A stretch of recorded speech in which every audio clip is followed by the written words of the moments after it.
You're watching Outnumbered. I'm Harris Faulkner, here with my co-host Emily Campagno. Also joining us today, Rosanna Scotto, Fox 5 New York anchor and host of The Underground Economy on Fox Nation. Lisa Booth, Fox News political analyst, and Larry Kudlow, host of Kudlow on Fox Business. Emily, I come to you. We were sharing some moments during that and kind of tearing up. It's always important to do this, but as we look at what's happening clear across the world right now, it's especially important. Especially important. And may I just briefly touch on exactly each of these Medal of Honor recipients, because significant to today is that each of those three soldiers fought in a different era, and two of whom were awarded this posthumously, as we saw some of their family members there, and we were getting emotional and witnessing. It was such a privilege to witness how sacred those moments were. Master Sergeant Roddy Edmonds, who passed away in 1985, he shielded Jewish POWs from Nazi guards in 1944. Refusing to separate the Jewish soldiers from the American ones, defying the Nazi guard orders and saying, "We are all Jews," which I think as well translates to these events that are happening right outside of our windows and across the world in the region. And then Staff Sergeant Terry Richardson, who is retired, holds the rank command of Sergeant Major. We saw him there receiving the Medal of Honor from President Trump, saved 85 fellow soldiers in Vietnam. That's generations, that's untold generations that are alive because of him. And then posthumously, Staff Sergeant Michael Ollis from right here in Staten Island, who shielded fellow soldiers from a suicide bomber, including the wounded Polish Lieutenant Karol Sierpika, who we saw then give remarks. And he said, "I am committed, a lifelong committed," the Polish soldier said, "to honoring the courage of your son," speaking directly to the parents. And then we saw him embracing the father of the late Sergeant Michael Ollis. Just an incredible ceremony that all Americans share in. And I think most telling, final point, is that the president said, "What a great honor to be here." He too is humbled by the courage and bravery of these men. You know, Larry, as we started to watch that, right on the heels of the president's sort of update and comments about Operation Epic Fury at the very beginning of this, I couldn't miss the timing. And President Trump knows about timing. You've worked with him. Your thoughts? Yes, he does. I just want to echo Emily's points. What Mr. Trump has done is brought back patriotism and the honor of the military, and the honor of serving in the military, and the honor of praising and praying for those posthumous awards. This is so wonderful, and it's very authentic.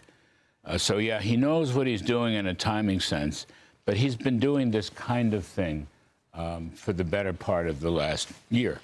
So I think the timing is interesting, but not crucial. Look, to me, what he's doing as a commander-in-chief in Iran is he is changing history.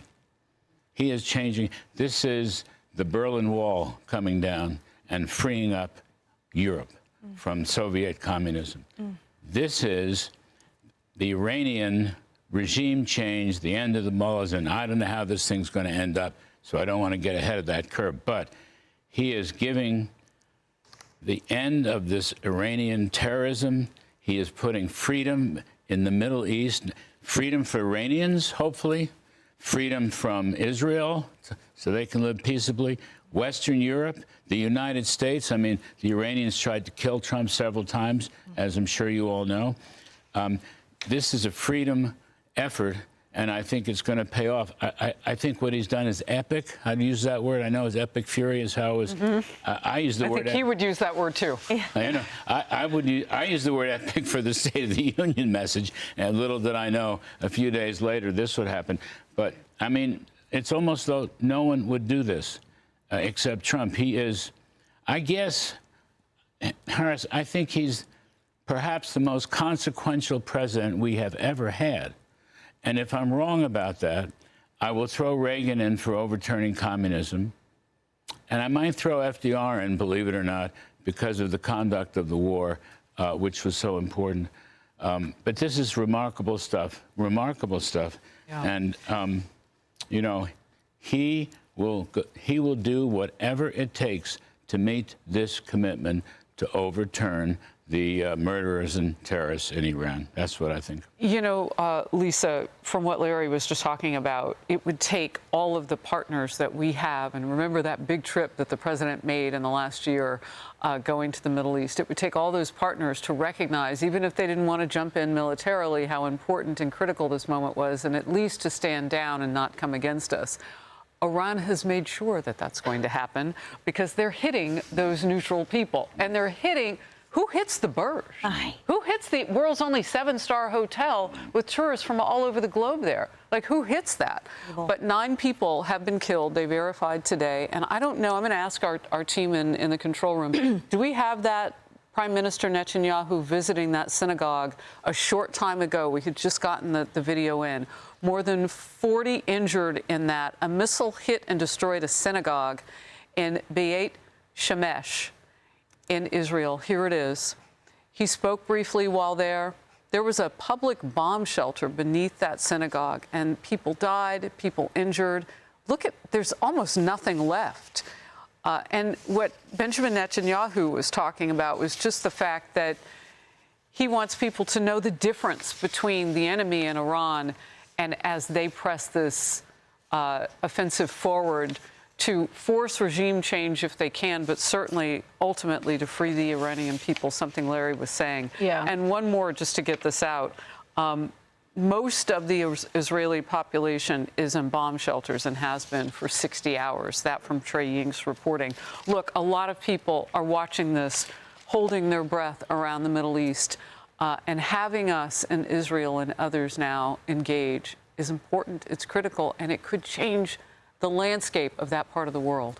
Yeah, and we've heard people ask, you know, why is the United States involved in this war? But hasn't Iran demonstrated the why with its reckless attacks on civilian infrastructure, as you pointed out, even if it's in the Gulf, and even including on these Gulf states and its Middle Eastern neighbors? And Harris, you bring up the point that Iran has alienated, you know, these Gulf states, but President Trump has also brought them into the fold.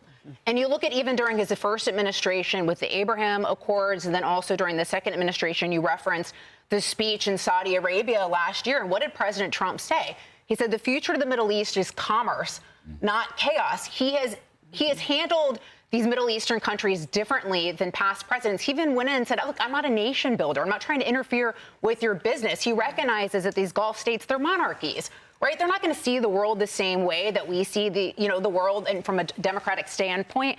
And, Secretary of War Pete Hegseth reiterated that today in telling people, look, this is not going to be another Iraq. We're not interested in nation building. So that's not what we're going to see here. So I think what President Trump has done through that commerce, not chaos, is built these relationships with these Gulf nations, which are clearly, paying dividends right now. No forever war. There's no forever war, which is what Democrats are trying to pull. No forever war. He's made that very clear. All right, and the regime change could be a regime alteration or regime change. We don't know how that's going to play out. Well, it's going to be an alteration. Most of them are dead. Well, it's going to be. We don't know even if the government can survive with their successors. But can I make one more point? Not only all the Gulf states are supporting it, the big European countries finally coming around. But not a peep, almost not a peep from China or Russia. Yeah. Almost virtually silence from them. And you know what? Russia's going to think twice about Ukraine. China's going to think twice about Taiwan. This is a huge change in world geopolitics, wow. An enormous change in world geopolitics. Well, also, go ahead. I was just going to point out, too, our men and women in uniform trust President Trump. We saw him honor these 3 Army individuals today. But beyond that, recruitment has been up under President Trump. They trust his vision for the future. They trust that he's going to be judicious with their lives, that he values their lives. And we saw that honor play out before we started here. And I was going to say the president and even Secretary Hegseth from early this morning at 8 o'clock this morning, they're trying to prove that they tried to push for peace. It stalled so many times. The president said several times they went back to Tehran. They wanted peace before they took this action, but they felt Tehran was not going to do it. They had to pull the trigger. And they said basically the regime's ballistic missile program was growing rapidly and dramatically. It posed a clear, colossal threat to America and our forces stationed overseas. Still justifying why they had to do it. And we still don't know. Real quickly, there is a joint statement signed by Kuwait, Bahrain, Qatar, the United Arab Emirates, and Jordan, and the USA, saying that they strongly condemn the Islamic Republic of Iran's indiscriminate and reckless attacks with missiles and drones against sovereign territories across the region. That is a deal breaker. And we don't know where the enriched uranium is. 60% enrichment. We don't know where that is, but we do know that Iran was hustling to protect various sites around their country, pouring cement on it and whatnot. But that's key. 60%, that's the makings of a